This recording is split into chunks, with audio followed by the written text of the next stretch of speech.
এখন এই রোডে কোনো যানজট নাই, রোড ক্লিয়ার একবারে, গাড়িগুলো সব যাইতেছে আইতেছে আপ ডাউন করতেছে, কোনো সমস্যা নেই, রোড একবারে ক্লিয়ার।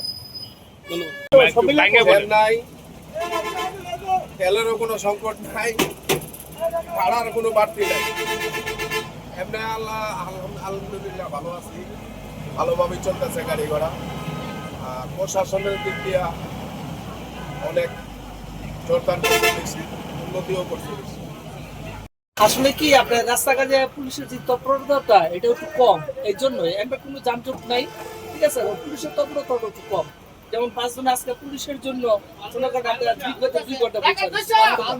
পুলিশের জন্য ওরা যদি সার্জেন্ট পুলিশ থাকতো তাহলে আমাদের এই কষ্টটা হতো না, আমরা আরো 2 ঘন্টা আগে যাত্রীদের সেবা দিতে পারতাম। এখন যাত্রী সেবা দিতে পারলে পিছনে তো আমাদের বলতে হয়, তাই না?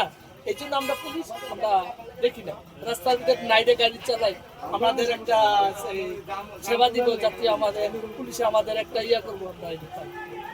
না, ফুল লাইনের কাজ অনেক ভালো হয়েছে এবারকার, এই জন্যই আমরা শান্তিতে ভালো চালাইতে পারতেছি।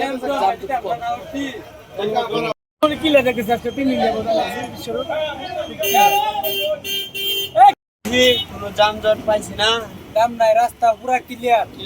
যে ঢাকা সিলেট মহাসড়ক এই পবিত্র ঈদুল ফিতর উপলক্ষে ঘরমুখী মানুষের চাপ বেড়েছে।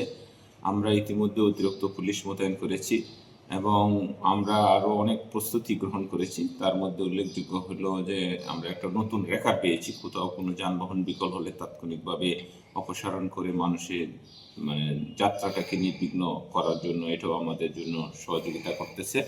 এছাড়া আমরা প্রতিনিয়তই আমাদের সিনিয়র স্যারেরা মনিটরিং করতেছে, আর আমরা সার্বক্ষণিক মাঠে উপস্থিত থেকে ঘরমুখী মানুষের যাত্রা নির্বিঘ্ন করার জন্য চেষ্টা করছি।